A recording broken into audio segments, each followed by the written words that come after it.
샬롬, 충주 봉쇄시도원의 강문호 목사입니다. 이 시간 저는 여러분과 함께 가정을 싸가지고 다닌다, 이런 제목으로 함께 은혜를 나누려고 그럽니다. 이반 일리히는 이렇게 말합니다. 현대는 학교는 많은데 교육이 없고, 선생님들은 많은데 스승이 없고, 학생들은 많은데 제자가 없고, 아버지는 많은데 어버이가 없고, 엄마는 많은데 어머니가 없으며, 교인들은 많은데 성도가 없고, 목사는 많은데 목자가 없고, 아주 중요한 얘기, 아파트는 많은데 가정이 없다. 90%의 가정이 깨져 있다 라고 말하고 있습니다. 이런 속에서 가정을 싸가지고 다닌다, 가정에 대한 중요한 이야기 좀 드리려고 그럽니다. 저는 헤르메스가 쓴 기적의 양피지 캅베드라고 하는 책이 있어요. 기적의 양피지 핫베드. 그 책에서 아리라고 하는 사업가를 소개하고 있는데, 한 손에는 성경을, 한 손에는 50불 들고 사업을 시작합니다. 유조선 배가 100척으로 성장합니다. 이리 뛰고 저리 가면서 오늘은 이 나라, 내일은 저 나라. 그가 하는 말이, 나는 결혼했는데 가정이 없다 라고 말합니다. 밤낮 여기저기 다녀야 되니까요. 그때 유대인이, 가정을 싸가지고 다녀. 하우스, 집이 가정이 아니야. 아내가 가정이야. 네 배니까 배에 침실을 만들어. 아내하고 늘 같이 다녀. 가정을 싸가지고 다녀. 이 말에 그는 힌트를 얻어서 어디를 가든지 아내하고 같이 다녔습니다. 가정을 싸가지고 다니는 겁니다. 그러면서 가정의 행복을 되찾아요. 그 책에서 놀라운 얘기를 하고 있는데, 그가 고래잡이를 나갑니다. 헬리콥터까지 가지고 나가요. 하루에 고래 잡는 비용이 5천만 원. 그래서 한 번 나가게 되면 60억이 필요해요. 그런데 최고 기록이, 한 번 나가서 고래를 168마리 잡은 적이 있습니다. 약 100억 원 어치 정도 고래를 잡은 거예요. 놀라운 사업가입니다. 그가 하는 말이 가정을 싸가지고 다닌다, 가정의 행복에 대한 이야기거든요. 그런데 이스라엘 백성들은 AD 70년 7월 9일 날 나라를 뺏겼어요. 그리고 1948년 5월 14일 나라를 찾습니다. 1900년 만에. 이렇게 그들은 온 세계를 디아스포라로 다니면서 나라 없이 방황하는 신세가 됩니다.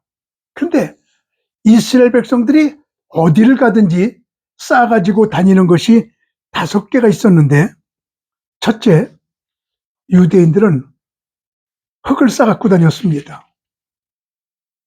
하나님께서 아브라함에게 이 땅을 내게 주마. 그래서 이스라엘 땅은, 가나안 땅은 하나님이 주신 땅인데, 그 땅을 떠날 때는 목에 흙자루를 걸고 그 흙을 갖고 외국으로 떠납니다.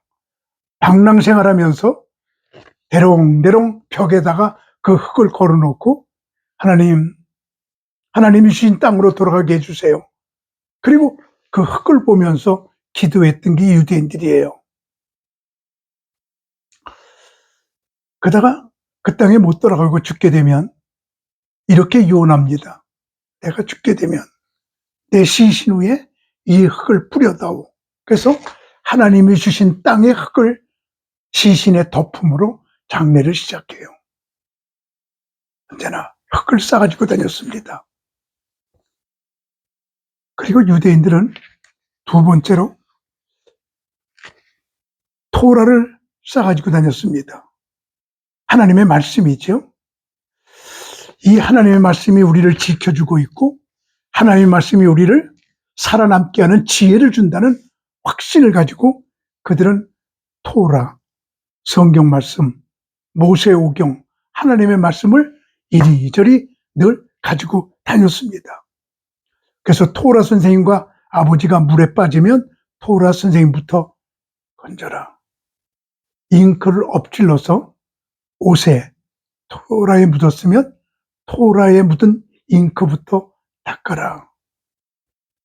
길거리에 토라와 돈이 떨어져 있으면 토라부터 주어라.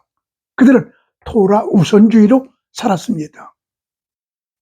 토라가 그들에게 지혜를 주고 그들에게 생명을 주었어요. 그들은 토라, 하나님의 말씀을 생명처럼 여겼습니다. 저는 지금은 락펠러를 존경하지 않습니다. 락펠러는 우리 기독교적으로 보면 사탄이에요.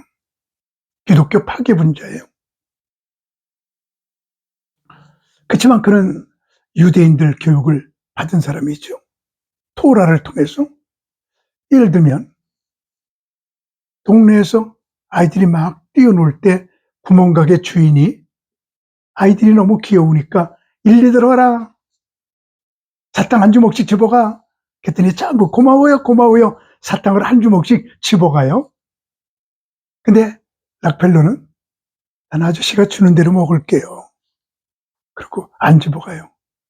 넌 어떻게 그렇게 교육을 잘 받았니? 그리고 자기 주먹으로 사탕을 집어서 줍니다. 조금 있다가 락펠러의 어머니가 지나가요. 부릅니다. 어떻게 락펠러 아들을 잘 길렀어요? 그리고 칭찬해줘요. 그래서 락펠러가 집에 왔을 때 엄마가 물어봅니다.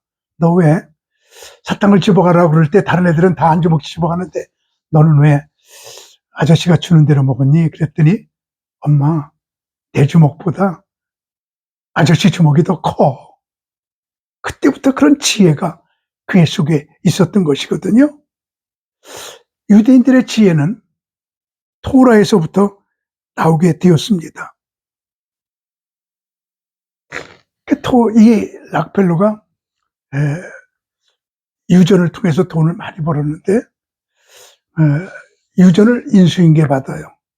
그러나 아무리 파도 나오질 않아요. 거지가 되다시피 했습니다.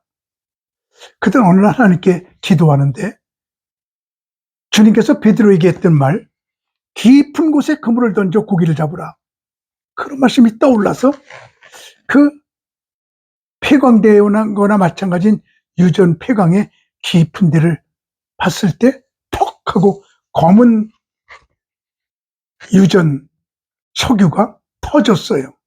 그래서 그가 유전의 석유의 왕이 된 겁니다.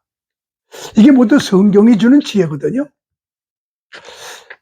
이스라엘 백성들은 흙을 싸가지고 다니고 토라를 싸가지고 다니고 세 번째는 안식일을 싸갖고 다녀요.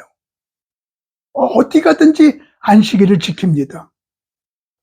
우리나라에서 88 올림픽 할 때 이스라엘 선수들이 동참했잖아요.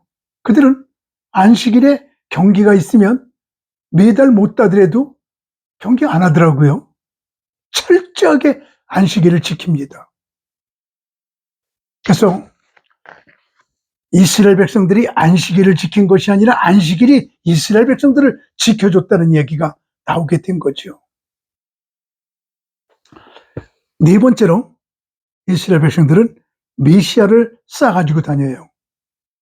그들은 메시아 예수 그리스도를 기다리는 민족입니다.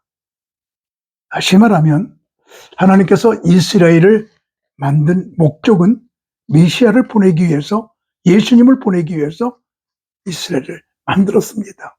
그들은 항상 메시아 예수 그리스도를 기다립니다. 다만 안타까운 것은 이미 그 메시아 예수 그리스도께서 이 땅에 오셨는데도 눈이 어두워져 메시아 예수 그리스도를 보지 못하고 메시아를 기다리고 있는 것, 이게 참 맹점입니다. 그러나 그들이 기다리고 있는 메시아는 우리가 재림 예수 기다리는 것과 맥이 통하고 있습니다. 같습니다. 그런 의미에서 우리는 동격입니다. 그들은 왜 예수를 메시아로 믿지 않을까요? 말라기에서 말하기를 메시아가 오기 전에 엘리야가 온다고 믿었기 때문에 엘리야가 아직 안 왔으니까 메시아 예수께서 안 오셨다는 겁니다. 그러나 예수님께서는 이미 말씀하시기를 세례 요한이 엘리야라고 예수님께서는 분명히 말씀해 주셨습니다. 참 그들이 수건 벗고 예수님을 보는 날이 마지막 때입니다. 그리고 다섯 번째 마지막으로 유대인들, 이스라엘 백성들은 가정을 싸가지고 다녀요. 어디 가든지 가정 단위로 움직입니다. 똘똘 뭉쳐 있습니다. 3대가 같이 삽니다. 할아버지, 아버지, 손자, 손녀 같이 지냅니다. 그래서 가정이 항상 그들의 중심입니다. 히틀러가 유대인들의 가정을 깨트리지를 못했습니다. 옛날에 유대인의 영화 패스웨이라고 하는 영화가 있었어요. 독일에 무기를 과학적으로 만드는 유대인 과학자가 있습니다. 그들에게 2차 대전 무기를 만들라고 강요합니다. 결국 자기가 만들게 되면 그 무기가 연합군을 죽이고 이스라엘을 죽이게 되니까 그 가정이 알프스산을 넘어 도망을 해요. 쫓아가요. 아내가 병들었어요. 병든 아내를 데리고 가느라고 점점 독일군, 나치군과 사이가 가까워져요. 내일이면 붙들리게 됐어요. 오늘 밤 잘 때 아내가 나 때문에 도망가는 속도가 늦어진다. 나 하나 때문에 가족이 다 죽는다. 그리고 그날 밤에 몰래 가족이 잠드는 시간에 나가서 자살합니다. 그리고 가족을 살려냅니다. 이게 유대인들의 가정이거든요. 그런데 믿음의 조상 아브라함, 이스라엘 백성들의 조상 아브라함, 바로 이 아브라함 때부터 5가지를 싸가지고 다니는 유대인들의 습성이 생긴 거죠. 아브라함, 그는 흙을 싸가지고 다녔습니다. 정말 하나님께서 주신 땅, 가나안 땅의 흙을 가지고 다닌 게 아니라 어디를 가든지 그 땅으로 돌아옵니다. 아들 이삭도 어디를 가든지 그 땅으로 돌아옵니다. 야곱도 멀리 부엘셰바를 떠나 하란으로 갔다가 20년 만에 돌아옵니다. 결국은 그 땅입니다. 하나님이 주신 땅입니다. 그 땅에 집착합니다. 그래서 이스라엘 백성들은 땅의 신학을 넣기 위해서 구약에 룻기서를 넣은 겁니다. 엘리멜렉이 나오미와 결혼합니다. 기럨과 말론 두 아들을 낳습니다. 그 땅에 흉년이 듭니다. 다른 사람들은 그 땅을 떠나지 않는데 그 가정만 그 땅을 떠납니다. 하나님이 주신 땅을 버리고 모압 땅으로 갑니다. 이방 여자 둘을 데려다 아들하고 결혼시켜서 남자 셋, 여자 셋이 사는 가정이 되지만 나중에 남자들 3명이 다 죽어요. 죄송해요. 과부들만 셋 남아요. 그때 나오미는 깨닫습니다. 우리 가정이 이렇게 어려움을 당한 것은 하나님이 주신 땅을 버렸기 때문이다. 그래서 그 땅으로 돌아가겠다고 말할 때 오르바는 시어머니와 입을 탁 맞추고 등을 돌려 갑니다. 오르바의 뜻, 등을 돌리다. 그러나 룻은 둘째 자부는 어머니가 가는 곳에 나도 가고 어머니가 눕는 곳에 나도 눕고 어머니의 백성이 내 백성이 되고 어머니의 하나님이 내 하나님이 되며 어머니가 죽는 곳에서 나도 죽겠습니다. 그러고 절절 쫓아갑니다. 그리고 가서 보리삭을 주셔서 시어머니를 봉양합니다. 우리는 보리삭을 주셔서 봉양했구나. 그렇지만 이스라엘 백성들은 압니다. 아, 6월절에 돌아왔구나. 보리삭 주실 때가 6월절이에요. 그리고 미삭 주실 때, 그때 보아스와 결혼합니다. 그게 바로 오순절입니다. 미리삭 주실 때가 오순절이거든요. 성령과 우리와 결혼한 때 보아스와 룻이 결혼합니다. 그리고 거기서 아들을 낳습니다. 이세, 다윗, 솔로몬, 그리고 예수 그리스도께서 그 가문을 통해서 오시게 되지요. 예수 그리스도의 족보에 들어가는 여인이 됩니다. 그 땅을 떠나니까 어려움을 당하고 그 땅으로 돌아오니까 축복받았다는 땅의 신학을 넣기 위해서 유대인들은 룻기서를 너무 좋아하고 있습니다.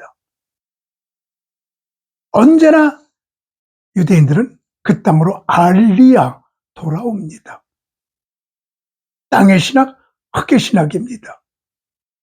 흙을 싸가지고 다닙니다.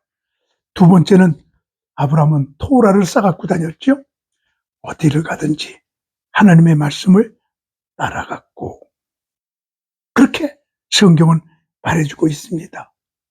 아브라함은 항상 하나님의 명령에 의해서 움직였지 자기 마음대로 움직인 적이 없습니다. 이에 아브라함이 여호와의 말씀을 쫓아갔고, 창세기 12장 4절입니다. 항상 말씀을 쫓아갑니다. 우리 직장 따라 이사가는 거 아닙니다. 학군 따라 옮기는 거 아닙니다. 말씀 따라 옮겨갑니다. 말씀이 중심입니다. 이게 토라를 싸가지고 다니는 겁니다. 그리고 안식일을 싸가지고 다녔습니다. 아브라함은 어디 가든지 단을 쌌다고 그랬는데 창세기 12장 9절을 보면 그가 그곳에서 여호와를 위하여 단을 쌓고 여호와의 이름을 부르며 점점 남방으로 옮겨갔더라. 어디 가든지 하나님께 예배를 드립니다. 이 안식일은 천지창조 마지막 날 만들어진 인류 역사상 최고 오래된 절기예요. 안식일은 태초에 생겼습니다. 그래서 그 후에 하나님의 사람들이 예배드렸다 그러면 안식일을 지킨 겁니다. 아브라함은 안식일을 싸가지고 다녔습니다.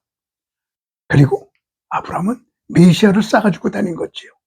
대적의 문을 얻을 자를 네 가정을 통해서 보내주겠다고 하나님께서 아브라함에게 약속하셨거든요. 그게 바로 예수 그리스도입니다. 메시아입니다. 아브라함이 이삭을 낳고 이삭이 야곱을 낳고 42대 만에 예수 그리스도께서 오시게 됐지요.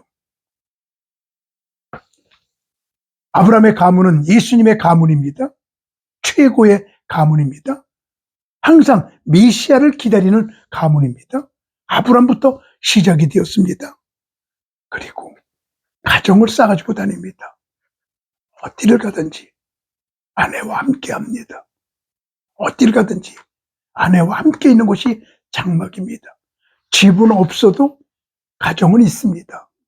항상 가정에 충실했던 아브라함의 모습을 우리는 보게 됩니다. 그렇습니다. 귀한 여러분, 지구상에서 가장 귀중한 것이 가정이에요. 하나님은 교회부터 만들지 않았어요? 정부부터 만들지 않았어요? 학교부터 만들지 않았어요?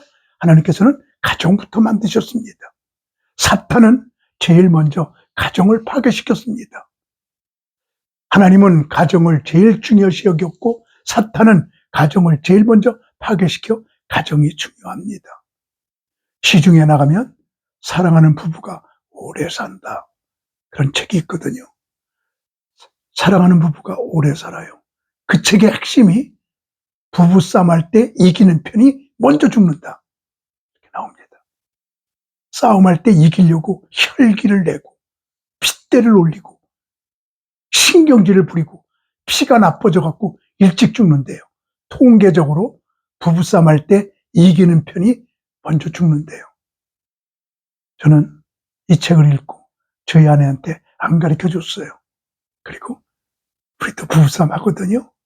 언제나 제가 져줍니다. 오래 살려고요. 그랬더니 우리 동네에서 소문이 났어요. 인꼬 부부라고요. 그래서 충주에서 23만 명 중에서 인꼬 부부를 뽑는데 저희 가정이 뽑혔답니다. 그래서 우리 가정이 충주 인꼬 부부 가정이에요. 근데 더 재미있는 것은 저희 아내가 졸업한 여자 고등학교 동창들이 모여서 우리 동창들 중에 누가 제일 시집을 잘 갔냐 그리고 뽑았는데 저희 아내가 뽑혔습니다. 이 얘기 하려고 그러는 거 아닙니다. 가정이 중요하다는 얘기를 하는 겁니다. 제가 TV 방송을 6년 했거든요. 일주일에 한 번씩 강의를 했는데 그때 가장 많이 응답, 가장 많은 댓글, 가장 많은 CD가 팔린 것이 가정을 싸가지고 다닌다. 두 번째 많이 팔린 CD가 제비가 낮게 날면 비가 온다. 이게 많이 팔렸습니다. 그렇습니다. 가정을 싸가지고 다닌다. 여러분의 가정이 제일 중요해요. 남편과 아내 사이에, 자식과 부모 사이에, 형제들 사이에 끝내주게 사랑스럽고 하나가 되는 가정, 이게 바로 유대인들의 가정이고 아브라함의 가정입니다. 여러분의 가정이 그렇게 되기를 주님의 이름으로 축복합니다. 가정을 싸가지고 다니십시오. 할렐루야. 샬롬.